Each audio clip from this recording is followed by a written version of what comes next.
here we are again. Unfortunately, it's the last episode. I really enjoyed this a lot, and I thank you all for watching it and being with us for all this time. How to prepare for a tournament with Lilit Mkrtchian, a professional chess player since many years, and we are at we're skipping a little bit forward to the very last round of the European Women's Championship, which was round number 11, and you were playing in board number 1 Yes, against, yeah, I you finished the managed, tournament on board number which one, is true. nice, which is Which nice. is nice, which is And very nice. and the consolation about all of this is very, very interesting for a couple of reasons, and I want to dig a little bit deeper into this. So Monika Sotsko, or Sotsko, I think it's Sotsko from Poland, was leading with 8 points. She was the sole leader, and a couple of players were behind that with 7.5 points. One of them, you. Now, in the last round, you were playing with black, I With think. black, yes. Yeah. And yeah, so you were now aware, you were playing an excellent tournament so far. You are now aware that you can either even take over, maybe become the champion, or you could maybe get a medal if there is a draw, or you at least, even if you would lose, you are probably qualified already, right? There's nothing which can change that. So you already had like one goal was accomplished, right? Arne, look, Yes. very important moment. Yes. It was I was not sure that I would qualify when I was losing. When you would lose. Yes, when I would lose. Interesting. You know why? Because my my book course was not good. So in case of sharing, you might fall on my the book, 10th place in the worst case. yes, this was an issue. This was This is super. So out of a sudden, this tournament turns into a calculation game, right? And it's hard to avoid something like this because now you have to go like, okay, what happens in case not only that you would win or draw, you also probably look on the other boards while you're playing normally, right? So right. how do you deal with this situation? We know already that when I was asking you in the last episode how you deal with this pressure that maybe there is a chance to even qualify or even get better places. You just go like with your experience, you concentrate the game, you play solid, you know how to deal with situations like this. But this is something where it gets a little bit exciting again, right? Or am I wrong? Right, absolutely right, Arne. This is frankly speaking, this was a very tough decision. I mean, just look, in case of winning, very big, silver medal for sure, and also big chances for just becoming champion. With draw, for sure, qualification. That's for nice. sure. Chances for medal. Also nice. And good prize money also. Also very nice. Yeah. Also very nice. I mean, you're a professional chess player. You're living from this, so this is a big thing too. Yes, of course. It also plays a role. Not the most important for me was qualification. Yes.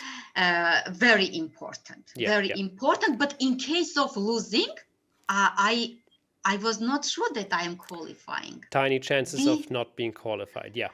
No, really, real chances. A real chance, even. Yeah. Real chances, because only 9 places, and my. Okay, I just see that there were 11 players with 7 points and 21 players with 6.5 points. Okay, now I understand. Yeah. Yes, that is, real chances sure. that, yes, I was not sure at all. That's why, it was really tough, Arne, to decide what to do, And for example, before the game, my coach said, Lilit, you should play for a win, because this is a chance. You had already many medals in European championships. I have to bronze and to silver. He said, this is a chance you should try. You should try for a win. But Wow. from one side, it's this. But from second side, I had black pieces. Black pieces against very strong player who was playing just excellent tournament. The tournament of her life, probably, right? Yeah. Yes. You can I say mean, so, Monica, I mean, you know, Arne, I mean, with Monica, we before the game also, you know, my teammate and a good friend, Elina, told me, Lilit, I think with Monica, you played the most games, just generally. Oh, yeah, it is so. Oh, that I didn't know. Yeah. I played, Arne, I played 2 matches in World Championship against Monica. Oh. And many games. Oh, I mean, my we know each goodness. other quite well. We are good friends also in life, you know. Yeah, that affects, of course, a lot of this too, of course. Yeah. In this situation, no. In this situation, the most important was if I can concentrate and play. Let's say like this, all in, right? I mean, just everything or just nothing. Yeah, because for me it was with losing. I'm sure I wouldn't qualify. Yeah. So this was really tough for me. And inside me, I couldn't decide, you know, what to play for a draw, to play for a win, what to do, you know. It was I was really inside situation that really difficult psychologically, you know, because draw was also quite okay, because I would finish my tournament quite well, qualification, you know, chances for medal, you know, it was also, you know, it was the safest variation. Yes. And I had black, you know, I had black. And how can you? And then this is the next question, of course, and one of the most interesting for me, of course, because how can you prepare for a draw?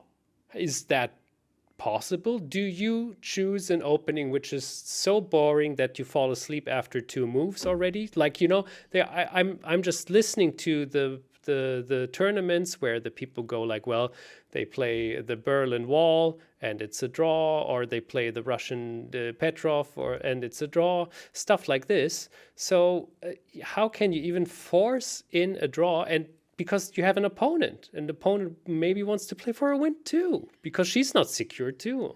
Arne, look, the situation was like that it was obvious that draw is good for Monica. Yeah, I mean, it was obvious, you know, because her tie break was better, and in case of sharing. I see. So with draw, she was securing her champion with 80 or 90%. I see. So you could already assume that she would try to play for a draw. Yes, exactly. I was assuming that she would, and my coach also said, Lilit, she would offer draw, just decide during the game. Yes, he said she would offer draw, just decide for yourself. You can you play for a win or not? And you know, with black, and we played, and we started and I decided, okay, I will go, because I couldn't also guess exactly which opening she would go, because also Monica, she also plays with a huge repertoire. Yes, she has big opening repertoire, and it was not easy for me to guess exactly what she would choose. And it was not obvious also to me she would offer draw, or she would go for a win, or she would try to keep the tension until one moment. I mean, it was really, I couldn't understand. Wow. And I couldn't sleep well. I just wanted to ask, how was your night? Exactly, Oh my exactly, God. Arne. And it was. I couldn't sleep well, and I thought, okay, and the round started in the morning, so Yeah. I didn't have enough time Oh to prepare. yes. Also, yes, this also. This Uh, those last rounds, why they always start in Last the round, morning okay, because of the not in the morning, but but earlier. at 1 o'clock. Okay, in China it was at 10 o'clock. Yeah.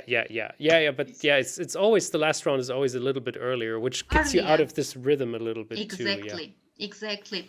And okay, I thought, okay, I will go to the game.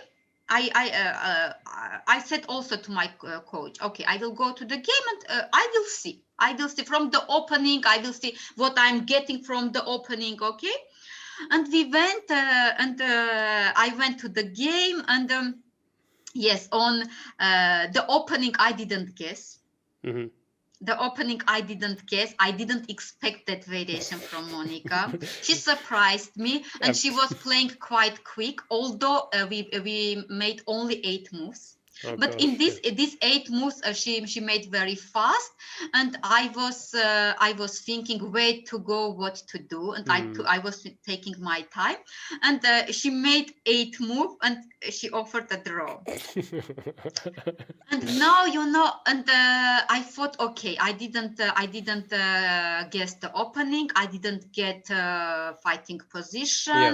So if I go at the maximum, maybe I will get a draw. So better to draw and just to get this what I have already earned. Let's say like this. Totally legit. And I Absolutely. didn't Yeah. risk. I didn't Yeah. go Yeah. for the risk. But Arne, if I would have white. You. I think I would risk, although it was not really easy, Yes, because of course. if I would have qualified, I would play freely, Yeah. because okay, I know that I qualified, minimum is done already, and I would risk. I would go for risk. But Hmm. without disqualification, was always in my mind. Sure. Absolutely. No, this is Yes. it totally makes sense from the bottom to the top. And of course, every player has a different opinion about this. Some would just go this all in because there's people who have an all in mentality, and others Yes, have a hard time exactly. and struggle back and forth. And this is also irritating because, yeah, you have a bad night. And then your decision is easier to go for the draw, even especially if you have the black pieces, if you're a bit surprised. So everything was pointing in that direction that just take this draw. There was like this little angel and the devil sitting, and both of them were like, just take this draw. It's fine. It's going to be Yes, good. yes, So, yes, yeah. Arne. Yes, you mentioned exactly very rightly. There are people exactly they just with the character they are like this. They are going on Yeah. all in. I mean, okay, I'm not like this, unfortunately. I don't know if it's Unfortunately, unfortunate. I'm like this, and often enough, more times than the less it worked against me. So really. I should learn a little bit to go in your direction, and but yeah, over time in life, you learn a bit how to adjust yourself. So Karsten Müller often.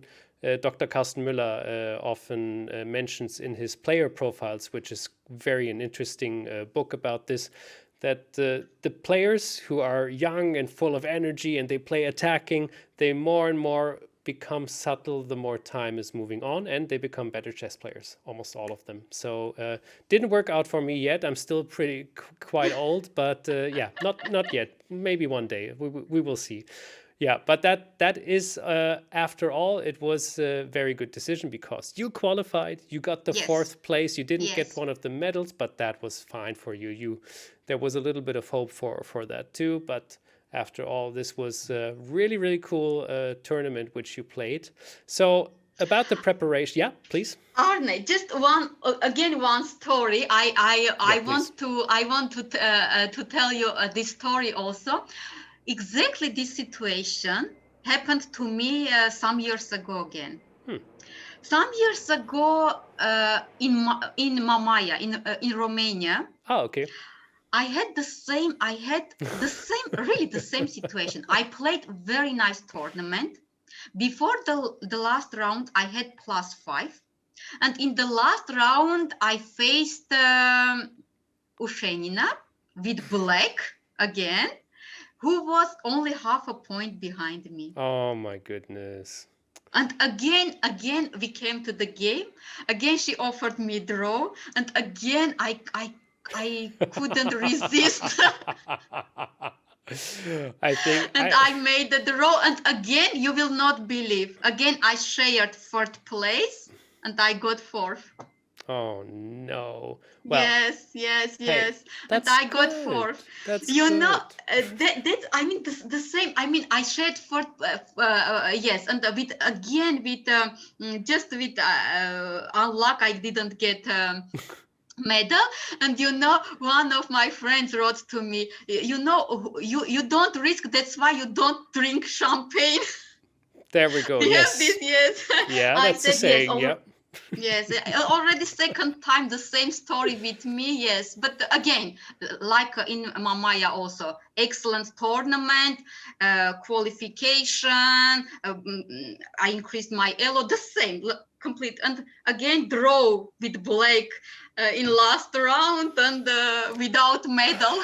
But Well, okay. but look, it could have also gone the different path, right? You could have, both experience could have been that you didn't even qualify because you were going True. all in with black. You were just forcing it. You were just, I'm going to have fun. It's going to be good. I don't care. Whatever. I want to have the spirit. And then you're not even qualified. And then you cannot play one chess tournament less or something like that. So Yes. there is no right or yes. wrong in this situation. I think it's totally legit what you have done. Now, let me ask you a couple of more questions about the preparation because, this is the final episode. It was really, really interesting and insightful about of what we were talking about. So I highly recommend, if you haven't watched it yet, take a look at the playlist and about the other episodes of what we were talking about, how this is working, how the preparation is going on. Now, what is your favorite part about preparing? Is there something which you enjoy the most?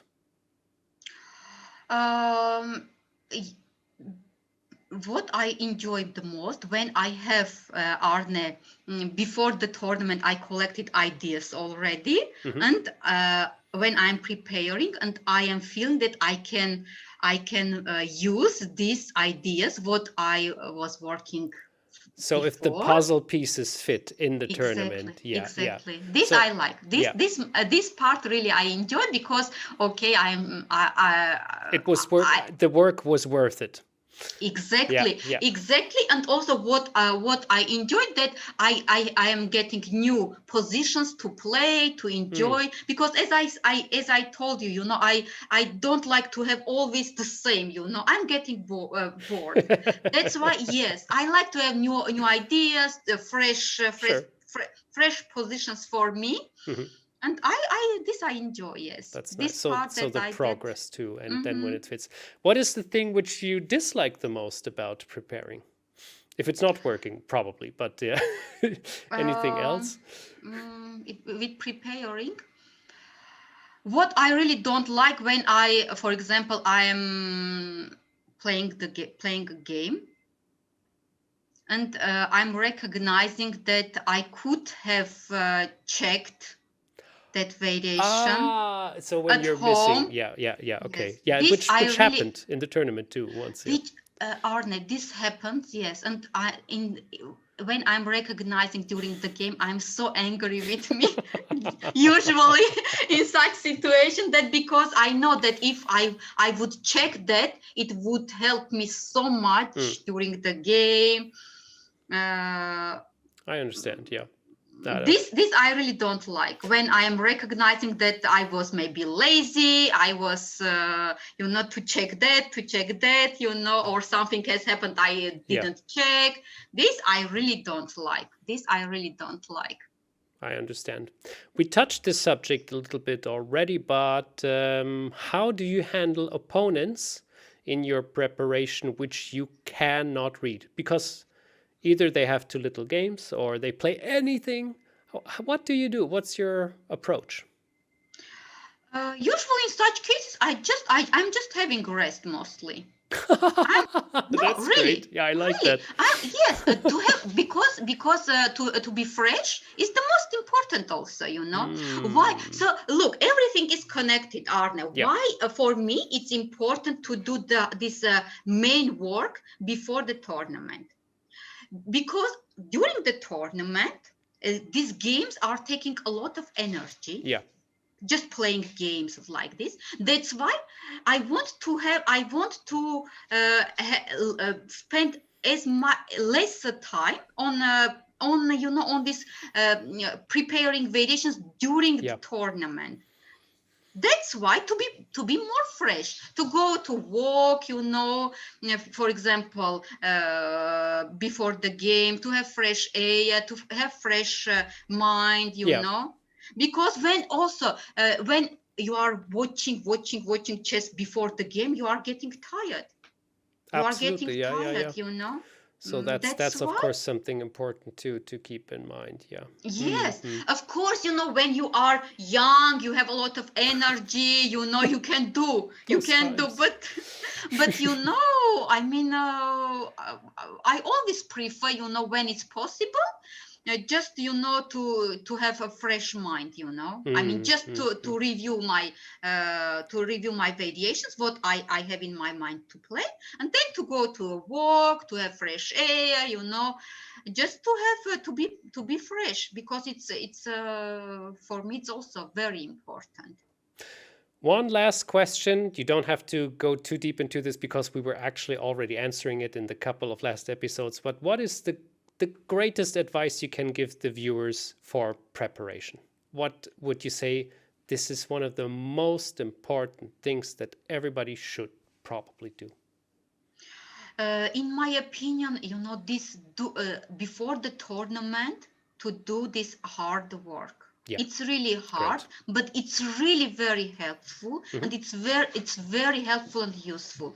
And just because this helps really during the tournament, during the games a lot. Yeah. So just don't be lazy. First of all, buy ChessBase. Buy this mega database, use all these features what ChessBase is offering, because this all stuff, they are really making this hard work much easier that could be, I mean, would be without all this stuff with ChessBase and all these features. Just work hard before the tournament to be ready during the tournament, to just review all this stuff and have more energy. This is what I'm doing, and works out quite well. And I will do until I will stop my practical chess completely, because I see that it worth to do. So excellent. Just to work hard before the tournaments. Don't think that during the tournament you will do everything. No, hard work before the tournaments, because we have such helpers like ChessBase, Engine, Strong. Just all the tools are there. You just have to use them.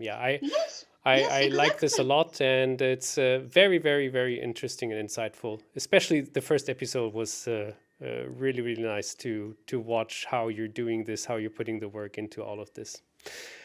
Yeah, that was it. This was how to analyze, not how to analyze, I'm always saying this, how to prepare for a tournament like a professional chess player. That was that. Lilit, thank you so much. It was so much fun. That was something which we have to redo at one point as well for something else. Let's see what will come there. There's enough things which we can think about. And thank you everybody at home for watching, and your likes and your comments. And I hope we see each other soon enough. Thank you also very much, Arne, for this opportunity to share my thoughts. Such a pleasure. to share my experience with my tournaments, with my preparations, with my chess base. So it was really nice to speak with you, to share my thoughts, and thank you also to our viewers and for the comments and for the likes. Thanks a lot. Hopefully see you soon. Bye bye. Bye bye. Bye bye.